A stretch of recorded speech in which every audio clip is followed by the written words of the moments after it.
Hello, everyone, and welcome to another episode of the Board Game Mechanics. I'm Katie, and with me, as always, is... Hey, everybody, what's going on? It is Jason. We are playing a dangerous game today. We're trying to record after lunch, but before our kids get home from school.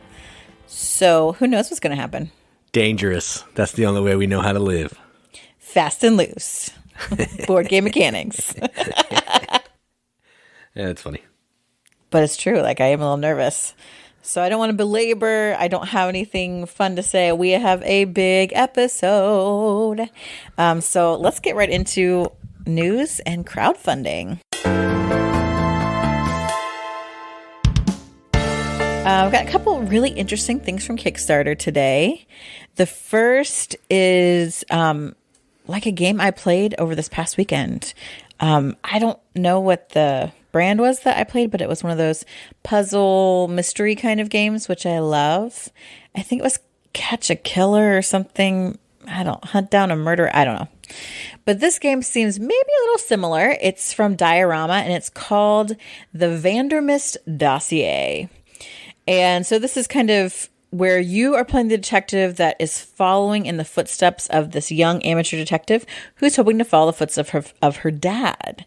And she ends up disappearing.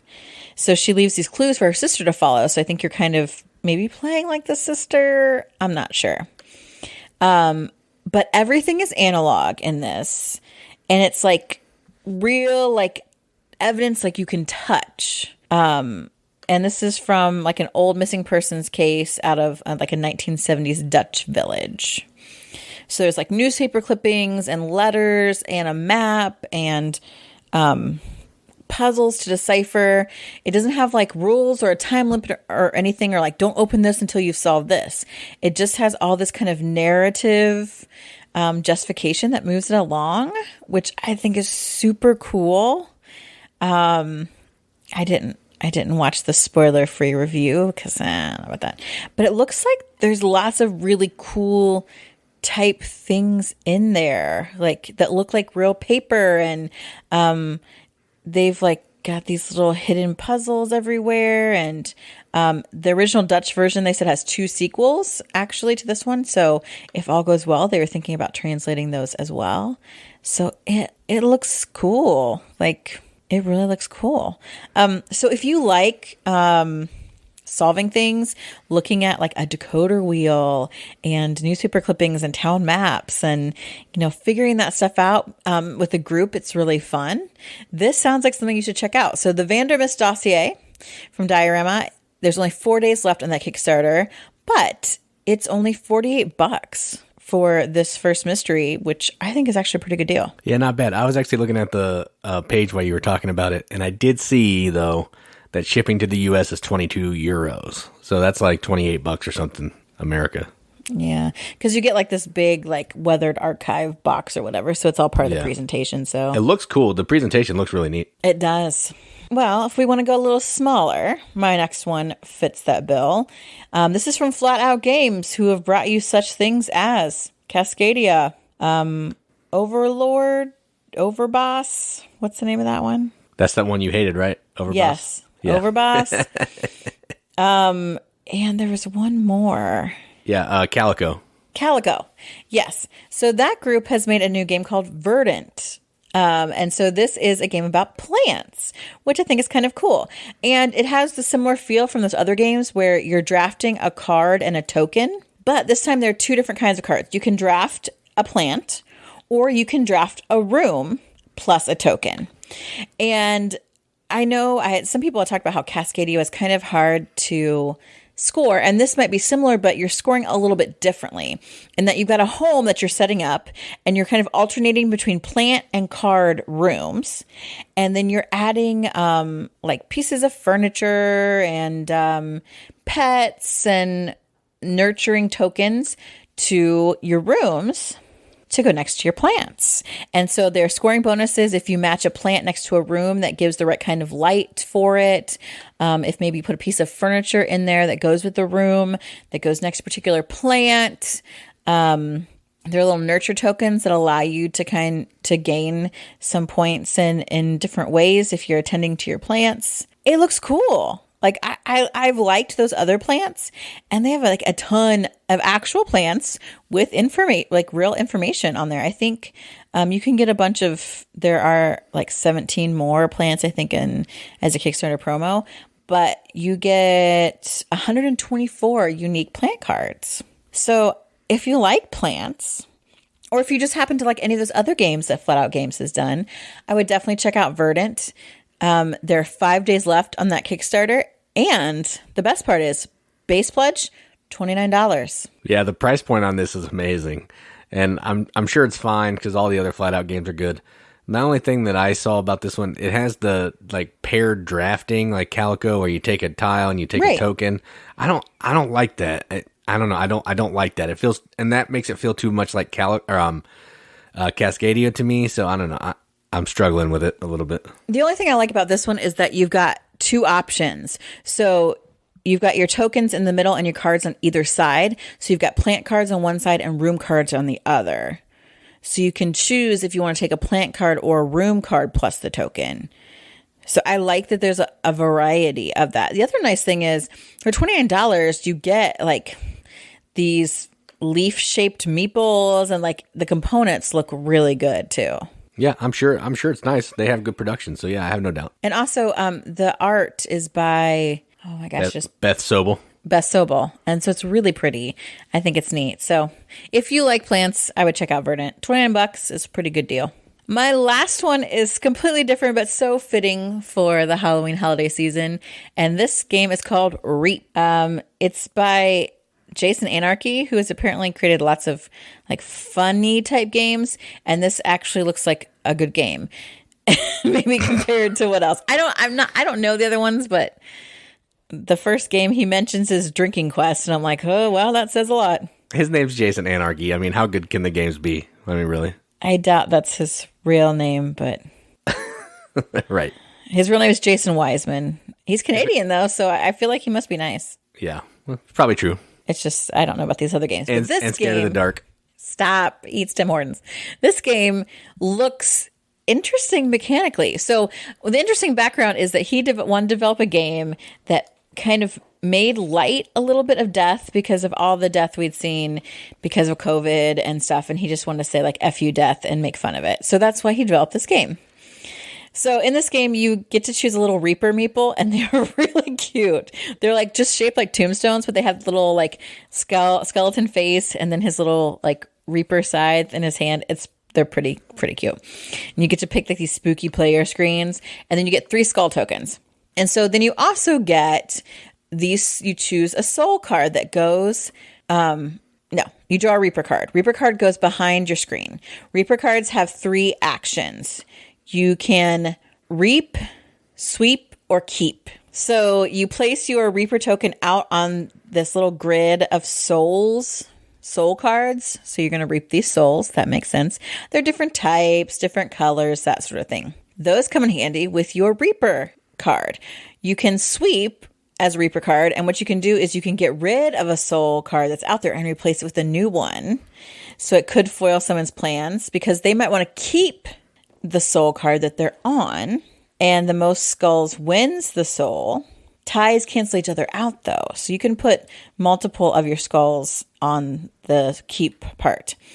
And then there can also be combo options, like when you win a soul, you can win any adjacent souls of the same color, which is pretty cool. Also, on your different Reaper cards, you can get bonuses, bonus like that count towards your skull count.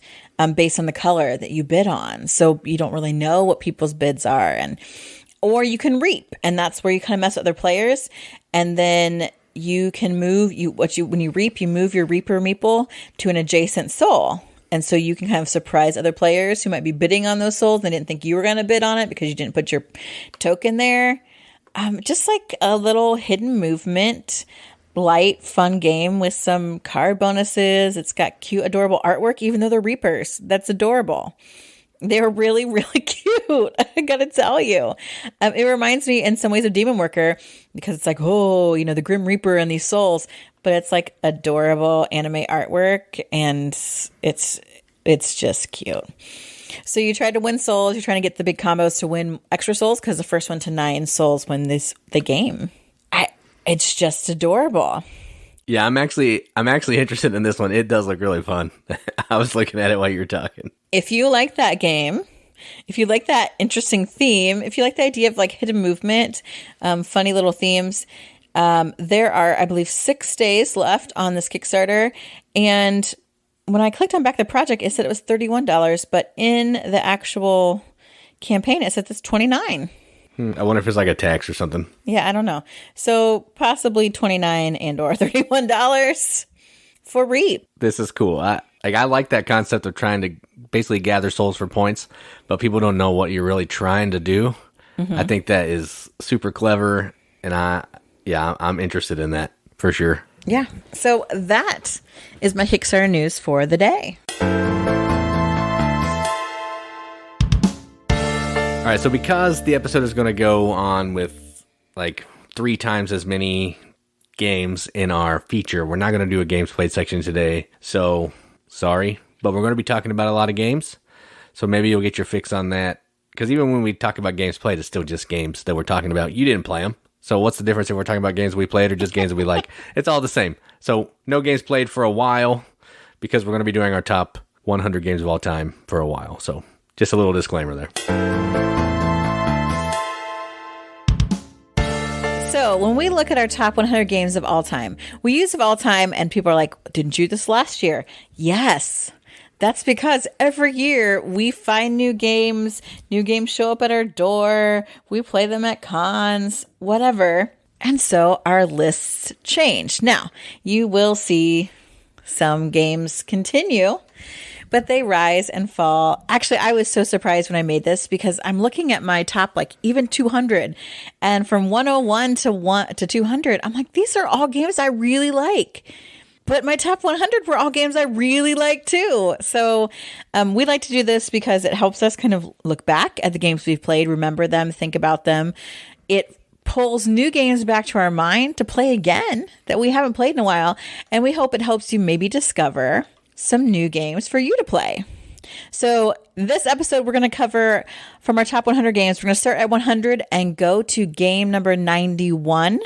And Jason and I have very different rankings, I have to say. Yeah, I mean, that's should be no surprise to anybody, but yeah. When I rank my top 100, we rank ours. We take all of our games played and then narrow down the ones that we know are not going to kind of break the top 200 or 300 and then put them into the Pub Meeple ranking system.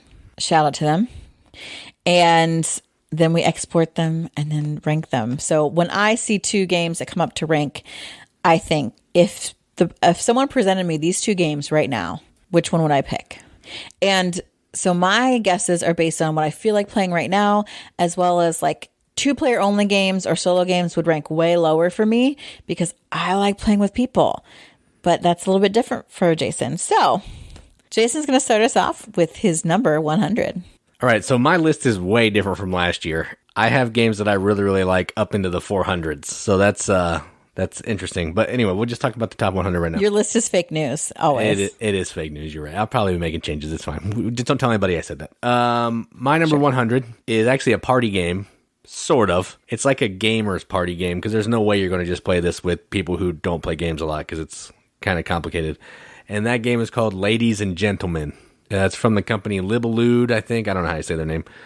But sure. It's effectively a partnership party game where you're going to be playing in teams of 2. There's going to be a gentleman role and a ladies role. It doesn't matter who takes that role. There's just different sides of the game. The gentleman side is going to be working at the stock market or the stock exchange, whatever, and they're basically going to be trying to flip some tokens to collect different sets of tokens to make some money. Maybe get some stars, because at the end of the game, you want to have stars. The ladies are trying to go shopping, buy clothes, only allowed to have certain types of brands because you can't have too many because it's not allowed, to have the best dress to wear to the ball to score the most stars, I believe. I've never played the ladies' side. The best outfit with the most stars. So it's a silly game. You're playing over, 3 or 4 rounds. Every round's going to play similarly, but as it goes on, the lady has to pass their cards to the gentleman to pay for the card. So the gentleman needs to decide, do I want to pay for this card? Do I have enough money to pay for this card? Or can I put this card in layaway? Or do I just tell the woman to go away? She's too expensive. She's not getting that card. So you're trying to keep track of what they've passed you before, so you know what you could buy, what you shouldn't buy, and also maybe getting into the roles a little bit and just being ridiculous and having a good time. So it's fun. It's silly. And if you can find a copy, I would recommend playing it. You won't be disappointed. So my number 100, ladies and gentlemen. This is a good game. I don't know if it ranks higher for me. I think it might be lower, but I like this game a lot. My first game is totally different. It's has got hand management, set collection, and worker placement, area majority and influence, all kinds of stuff. My first game is Gugong. I'm not sure who put out the version that we have, but Game Brewer. Game Brewer, yeah. Okay. That's the only one, I think. Okay. Really, it says publisher, Game Brewer plus 10 more. I don't know. In America, I think that's the only one we have. Okay. So this game is based on going around China to the emperor's kind of area there, and you are wanting to get into politics with by offering gifts. So you're doing this by going to different places, and you have a little hand of cards with numbers on them. And in order to play and place one of your workers at a particular area, you have to play a card that is higher in value than the one you receive. So what happens is you play a card and you take the one that's there. So it's really strategic on where you can and where you want to put your cards, as well as where you want to go on the board. And there's all different areas. You're helping build the Great Wall. You're sailing through the Grand Canal. You're getting jade. You're like riding, like traveling through China on a horse. There's intrigue. This little thing that looks like an egg, but I think it's supposed to be like a mask or something. Yeah, like a kabuki mask or something. Yeah. Yeah. And you have to climb the steps up to visit the emperor, to get an audience with him, and putting that together to get victory points. There's a lot of cool stuff in this game. It's really pretty. I love the components. It's just a fun game. The only downside and why it's so low on my list is because at 2, no bueno. It's not really good at 2. And the first time we got it from Kickstarter and played it, and I was like, this is so sad. But any other at like 4, ooh, this is good. You can also play it solo, which I've never played it, but it plays up to 5. It is great at 3 and 4, just not at 2. So my 100 game is Gugong. I have played it solo. Even solo is better than 2. Okay, 2 is just bad. Yeah, it's just bad. So my number 99, I believe, is the first time it's ever been in my top 100. And it's surprising to me. It's a great game, and it's probably up here just because we played it a lot this year. So we have. That is the Shipwreck Arcana, or Arcana, however you say it. And this is a deduction game where you have these number tiles, numbered 1 through 7, and you're on your turn, you're going to draw out of this bag, you're going to draw 2 tiles. You're trying to use these cards that are laying out on the table to give people clues as to what your second number is, because you're going to play one of those tiles down on the card. The card you play that tile on is going to have an effect, and then the tile that you play down there is also going to play some kind of clue to the other people. And they're trying to guess, is your card 1 through 7. You're going to have a little number line in front of you. You can flip them face down when they start whittling away so people can understand. You guess wrong, you move up the doom track. You guess right, you get a point. You're trying to get to, I think, 7 before the doom track hits 7. And that's effectively it. It's a little deeper than that, but at its heart, you're using cards for clues and trying to guess one of the numbers. It's really good. It's easy to teach. Some of the cards are a little vague, so you got to kind of interpret those a little bit, but really good game. So I like it. So my number 99, Shipwreck Arcana. This game is super good, and I also love the look. Like, the production's good. It's got these really nice tarot sides cards with pretty art. In fact, I like it so much, I'm sure we'll be talking about it again later. Yeah, I have no doubt. My number 99 is a game that's a cool mix. It's basically a pick up and deliver game, but it uses trick taking to determine turn order and the direction you're going to deliver in. And that game is Tricky Tides. This is a really fun game. Like, I like pick up and deliver games. But sometimes they can seem a little samey. Like, oh, we pick this stuff up, we go over here. Which is, yes, pick up and deliver. I get that. But here, you are playing a hand. before each round of movement of picking up and delivering. And depending on what suit is led and who wins it is who gets to do kind of a specialty move with one of the little these sea monster type things that kind of give special actions. So that's cool. Also, then that determines who moves first, and then the cards, based on the number, show what direction on like a compass that you can move. On this other set of cards that shows islands with resources and places to deliver. The art is really cool. It's like, gosh, I don't even know how to describe it. It's a lot of sepia. It is. And so it's like kind of old fashioned looking. It has this cool, like an old map, like treasure map feel to it. And it combines two really easy mechanics into one really fun game. So my number 99 is Tricky Tides. Yeah, it's a good game. Not quite in my top 100. It's number 118 for me, but I do like it. All right, so my number 98 is a game that has taken a little bit of a fall. And by a little bit, I mean like 80 spots. Mostly because we didn't play it at all this year. We haven't played it for a while. But every time I think about it, I really want to play it. And I remember how much I like it. And it's called Trickerion. Has a subtitle too, but we're just going to call it Trickerion for all intents and purposes here. And this is a game about putting on the best magic show in like the, 30s or 40s or something. You're doing some programming with some cards. You're going to do some worker placement to go collect goods to make your magic trick. And then you're going to be sending your people out to the stage to put on said magic trick to score a whole pile of points. And you're just trying to be the person that has the most prestige after like 6 or 7 rounds or something.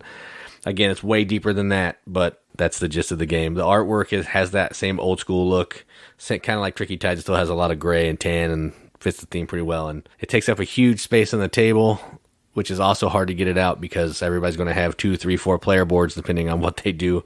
And it just takes up a lot of space and setup, and it's hard to explain. Part of the reason why I don't play it more, but I do like it. So number 98, Trickerion. I can't believe this is this low for you. I know, it's crazy. Honestly, it's probably because we haven't played it. I really do think that. I think it might be higher on my list, actually. Well, we already said that my list is fake news, so we It's true. My number 98 is actually a 2-player game, which I can't believe that there's one this high. But this game was really cool. We got a preview for it. We got a Kickstarter version. It's so interesting. And this game is Lawyer Up. So Lawyer Up, it's asymmetric 2-player card game. One person plays the defense and one person plays the prosecution in a court case. And Lawyer Up. Okay. So you are then presenting these cards that are going to influence the jury in certain ways, that you're going to have like juror members, come up because you're calling witnesses, and like trying to chain together cards that have like some of these symbols together that they will earn you influence as far as swaying the jury goes. It's just a really neat idea. It's really cool. This is from Rock Manor Games. I've never played anything else like it before, which I think is why it's so high. So my 98 is Lawyer Up. Yeah. Yeah. My number 97, I'll probably talk about that. Why'd you say it like that? Because I'm going to talk about it later, and I'll just try not to say that. Okay. My number 97 is a game that is pretty new to us. We got it in September for my birthday, and it's called Venice. I really like Venice. It's a pick up and deliver game that's pretty crunchy. There's a lot of other mechanisms about like people moving around buildings to make the building stronger.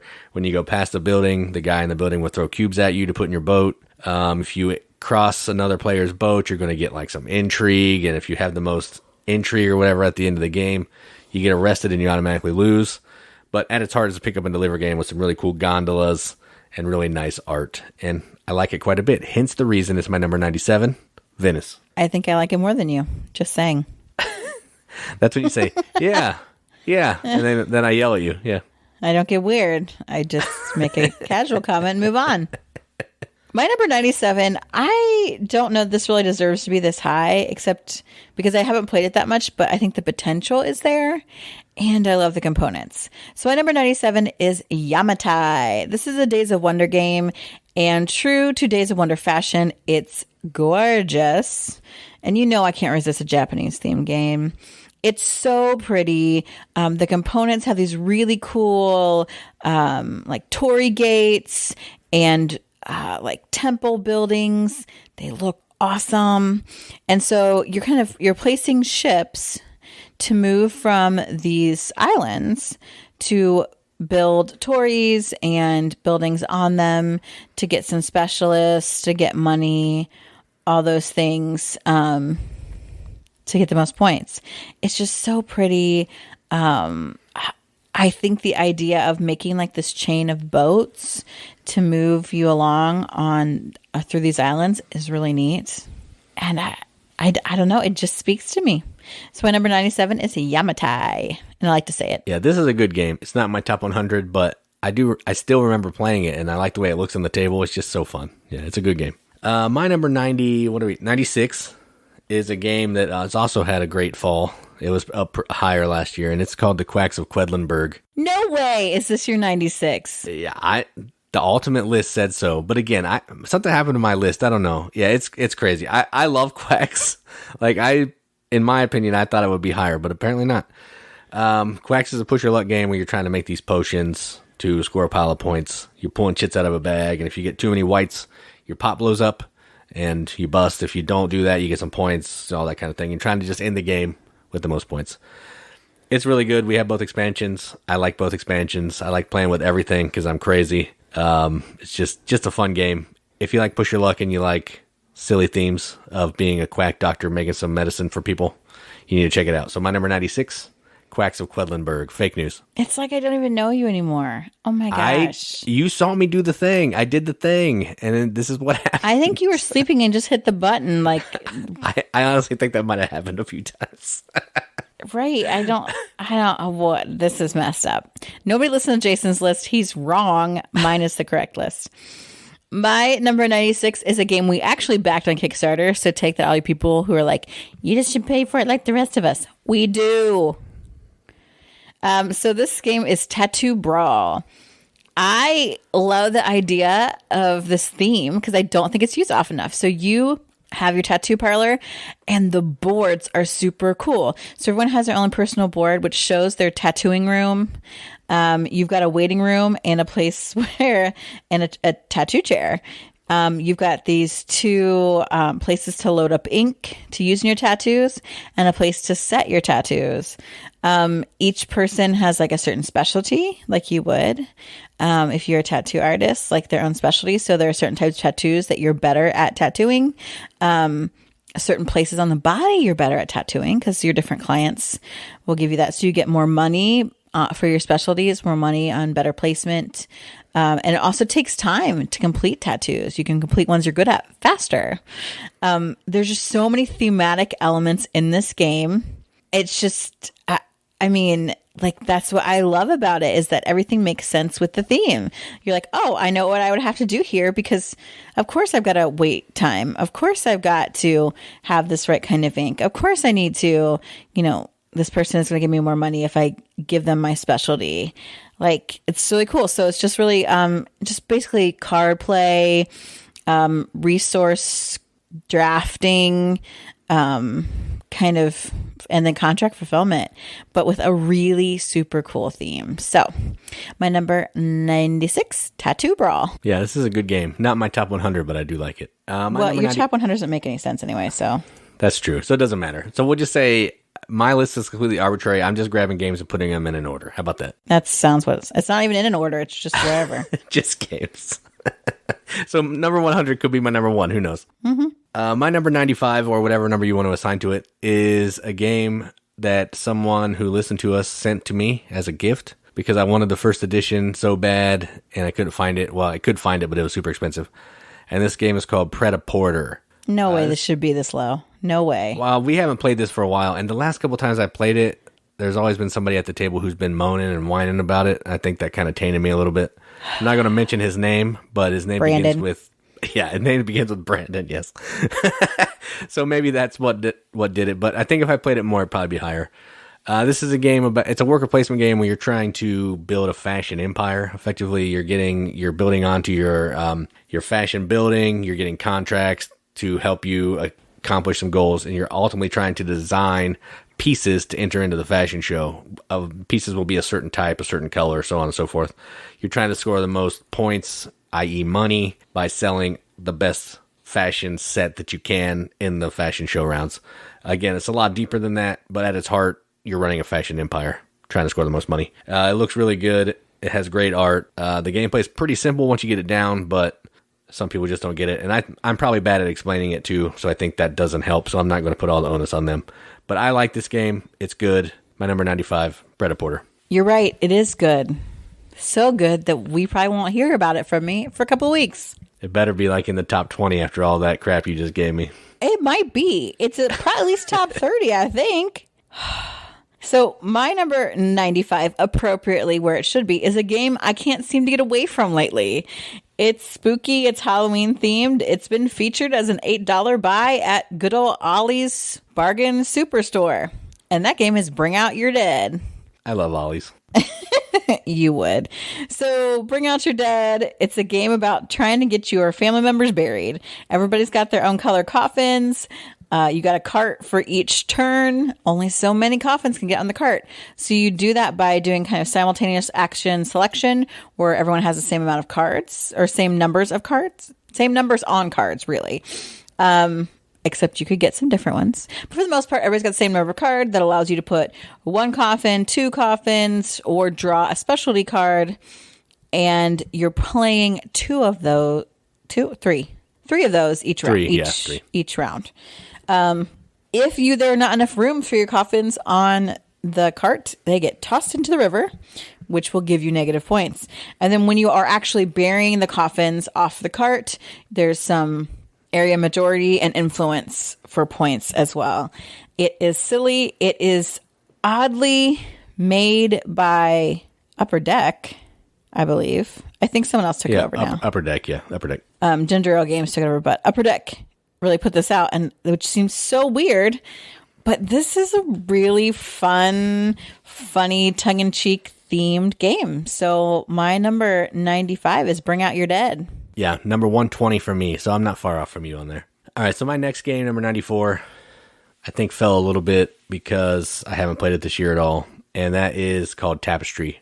I really like Tapestry. It's Trax the Euro game, although it's been bumped by a game which will show up later that is now, to me, Trax the Euro game. You're trying to move your little cubes up these 4 different tracks. They represent military, science, exploration, and something else. And you're just trying to score the most points. You're going to be taking over control of this little map area with some pillars. You're going to have a couple civilizations maybe. You're just trying to score the best you can and do the best you can. There's a little bit of dice rolling.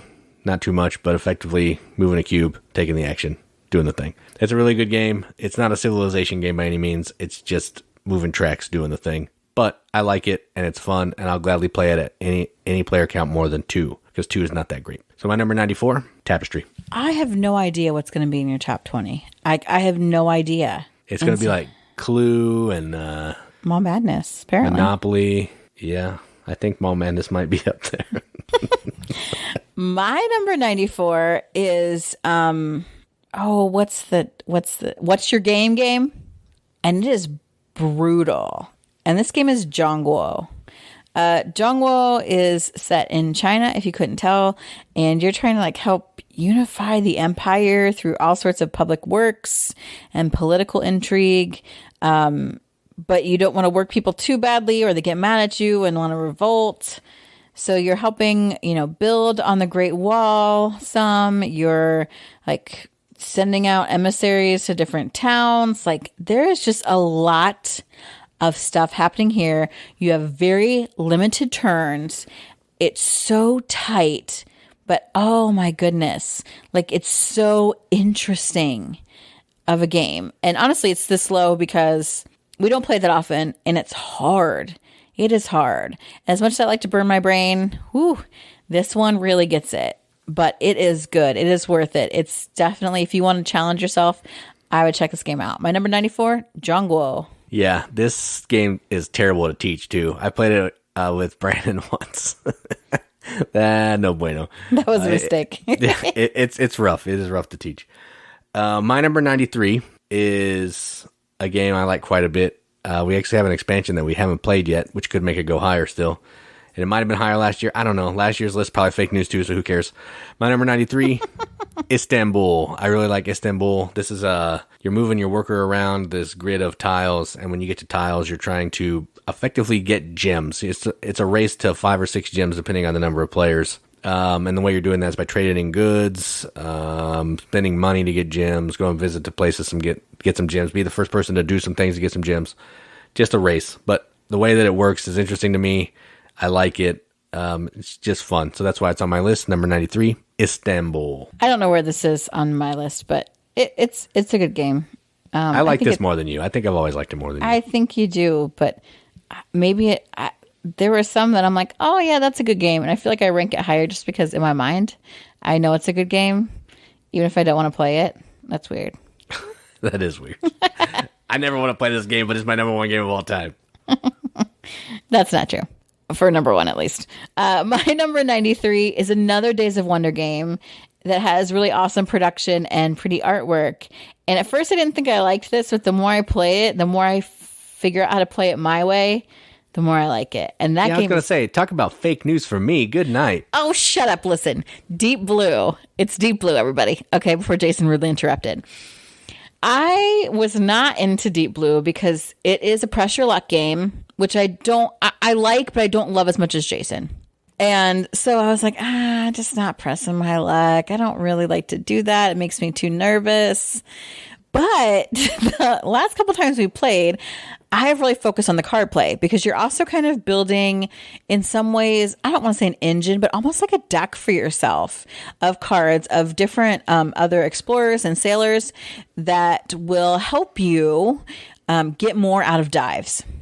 And so not only are you collecting things that are going to help you if like you run into a shark or you are getting low on air or whatever, but it's also giving you more points per different type of gem. Because when you dive, you're pulling out of a bag different colored gems. The cool thing is you don't always have to be the one to initiate the dive. You could jump in on someone else's dive. And so that was kind of my role, was to jump in on everybody else's dive and just get a few things, use the cards that I had managed to collect in my hand and then jump out while the getting was good. Because you're trying to get to be the wealthiest diver, which is collecting money from your different types of gems that you get from dives. It's really fun because it's stroke of luck. You're also kind of exploring different tiles to see what's under them. And you are doing this cool thing where you're building these cards in your hand, but once you use them on a dive, they're basically spent until you take a turn to get them back. So that's just a cool mechanic. And the more I think about it and play it, the more I like it. So that's my number 93, Deep Blue. Yeah, I like this game a lot. Again, I'm not going to keep saying it's on my list or it's not, because again, I have no idea, and my list sucks. Probably number 400 or something weird. It probably is. But I really do like this game, and I'm the reason that we bought this game, because I thought it looked cool, and I love Pusher Luck. All right, so my number 92 is actually a cooperative game. I don't know how many cooperative games I have. Probably not a lot, because I don't like a ton of them, but I do like this one, and that one is called Marvel United. And I think part of the reason this is on here is because we played it a lot. I played it a bunch of times, 2 players, which I think is actually really good. We've played a few of the expansions, which are fun. I actually have, my buddy let me borrow the Infinity Gauntlet, which I haven't yet played, but I want to. Right. It's just a really good cooperative game where you're playing some cards and you're trying to basically rescue civilians at locations, fight thugs at locations. Ultimately, you need to rescue a certain number of civilians and free up a certain number of locations so you can start hitting the bad guy. Because the goal of the game, you have to kill the bad guy before the bad guy hits their in-game condition, or they knock you out or kill you or whatever. It's not the most difficult game in the world, which is part of the reason why I like it, because I don't always want to play a cooperative that slaps me around. I do like them, but not everybody else does. So playing one of these, yeah. And playing this one it's a little more family-friendly. Most people can play it. It's easy to explain. It's easy to teach. And it has a more welcoming theme, because everybody's familiar with the comic books and Marvel movies and all that stuff. So my number 92, Marvel United. My favorite part is that it's got chibis art. And so your little characters are all these little chibis. And even the bad guys are adorable because they're little chibis. I love it. That's true. Yeah, it has minis too, people, so get off me. Calm down, fake news. All right. My number 92 has awesome artwork, but in a totally different way. It's from Keymaster Games, which I love a ton of their stuff and their art. And this game is Campy Creatures. So I love Campy Creatures because it uses like classic old school monsters like the creature from the Black Lagoon and Alien Invaders and King Kong. I love that. And it's another simultaneous action selection game, which I think is great when you're playing with a lot of people. And you all have the same set of monsters. Each monster has a different number and a different power. And so you're trying to capture these mortals that are worth different kinds of points for each round. And so you're doing the set collection that way, but then you're also choosing, okay, do I go first? Am I going last? Because there are some humans that are actually negative points to you. You don't want too many, or you want a certain even or odd number of some types of mortals, which is really fun. So choosing which number you want. Some monsters knock out other monsters, allow you to go in front of others, allow you to exchange cards. It's just a really fun, yet pretty, like super easy to teach. You just pick one of these cards and then you follow what's on the card. Like that's pretty much it. But I also love that old kind of spooky movie theme. That is why it is my number 92, Campy Creatures. Yeah, this is a fun game. And probably my favorite part of the game is actually the way it looks, because the art is really good. So my 91, and the last one that we're going to talk about this week for me, is probably the newest game that we have. I don't know if that's accurate, but we picked it up at Origin, so it's fairly new. Yeah, we'll just go with it. It's the newest game on the list. And it is called ArchRavels, and it's from XYZ Game Labs. This is effectively a game about people who like to crochet and knit and just make things. And you're trying to collect different types of different colors of yarn, and you're going to be making some items, and you're going to turn those items into projects. Like I may need 2 hats and 2 sets of gloves to give a project to this person to score some points. You're just trying to make things and use those things to score the most points. There's a little bit more to it, but it's effectively that you're collecting things to turn them into for other things. It's really good. It has really good production. It has a game tray that holds everything to make setup super quick. Adorable art, cute theme, and it has a cute little cat meeple, which is also fun. So my number 91, ArchRavels. Yeah, I like this. I don't know where it is on my list. Well, we'll talk about it later. Oh. It's good. It's good. My last one for today's episode is an old game. Not the oldest game we have by any means, but this comes way back in 95. You know, when we were listening to boy bands and... Nobody was even alive then. Come on. Plenty of our audience was alive in 95. And this game is Mystery of the Abbey. This is basically if Clue and Guess Who had a baby, it would be Mr. the Abbey. This is a Faduti and Serge Leggett, who I also like. And it's another Days of Wonder game. Okay, apparently this is my Days of Wonder list. In this game, it's deduction. You're trying to figure out who killed one of the monks at the Abbey, and you have a score pad of different monks. They have different orders. They have different ranks in their order. Some wear hoods, some don't have hoods. Some have beards, some are clean shaven, some are fat, some are skinny. All these kinds of things. You then move around the Abbey. You can ask questions when you run to someone in a room. But the thing is, everyone hears your question and everyone hears the answer, which is different from Clue. And you can ask all kinds of questions. So knowing what kinds of questions to ask to get information, but not giving away too much information, is really key. Or to know when to take a vow of silence and not answer someone. But if you do answer the question, then you get to ask one in return. So lots of information being exchanged. There's a couple cards in there that you don't have in Clue that allows you to get other information to change things up. You can go to confession and get extra cards and things. And then every so often you have to meet back together in the sanctuary for mass. And there's an event card that changes things up too. And you pass cards around. Another interesting thing about Mr. the Abbey is you don't just either win or lose. Like if you are the first one to make the right guess, you also get points for making declarations. Like maybe you're like, I know that the killer is bearded. And you can get points for that. So you could make several points for that. And then maybe get more points than the person who gets the accusation right.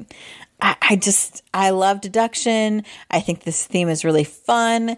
It's way out of print. Sorry, everybody. I don't know how we managed to snag like a rando copy somewhere. We have since laminated all the, like a bunch of the sheets, character sheets, so that they will never go away. But if you can get your hands on this game and you like Clue and stuff, it's so fun. So my number 91 is Mystery of the Abbey. It is definitely a good one. I would rather play this over Clue any day of the week. It's good. Yeah. Do you want to recap your 100 to 91? Sure. Let me talk about my fake list here. It is. So my number 100, after I scroll up. Okay. My number 100 is Ladies and Gentlemen. My number 99 is The Shipwreck Arcana. My number 98 is Trickerion. My number 97 is Venice. 96, Quacks of Quedlinburg. 95, Pret-a-Porter. 94, Tapestry. 93, Istanbul. 92, Marvel United, and 91, ArchRavels. And my number 100 is Gugong. 99 is Tricky Tides. 98, The Two-Player Lawyer Up. 97, Yamatai. 96, Tattoo Brawl. 95, Bring Out Your Dead. 94, Zhangguo. 93, Deep Blue. 92, Campy Creatures. And 91, Mystery of the Abbey. Yeah, so you guys can listen to this and see whose list you like better. Probably mine because it's more real. No, but that's 20, no crossover there yet, so that's 20 good games right there at the very low part of our list, which is pretty awesome. Yeah, so let us know. Did you find anything new that you're interested in, intrigued in? I mean, we're not forcing your hand to go out and buy games, but we certainly are all for helping people fuel their addiction or bring more people to the gaming table. So you might find something that you think someone in your life would like, and maybe you're going to give it a shot.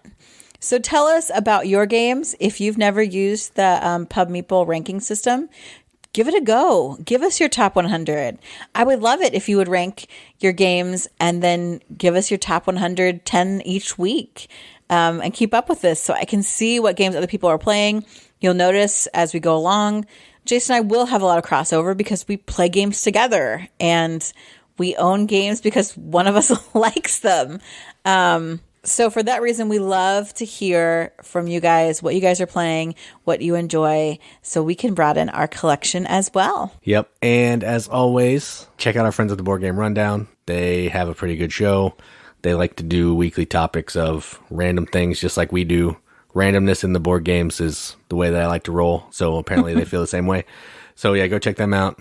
They drop an episode on Wednesday or something if you're interested. And we've been hearing from a lot of you on Messenger, on our Facebook group, #TheRiveted, which if you're not a part of it, we would love to hear from you. Our regular Facebook group, our Twitter, our Instagram, and yes, our YouTube. So keep those comments, conversation coming. We love to hear from you guys. We learn a lot of cool stuff. We find out all kinds of things. One of our listeners, Jack, mentioned that Campy Creatures has an app for score tracking. I had no idea. So those are the kind of things we love just to hear from you guys, and we appreciate you so much. And we hope to keep going with more. And I don't know if you guys like top 100s, but it's something we really like to do. So if you don't, we'll see. Too bad.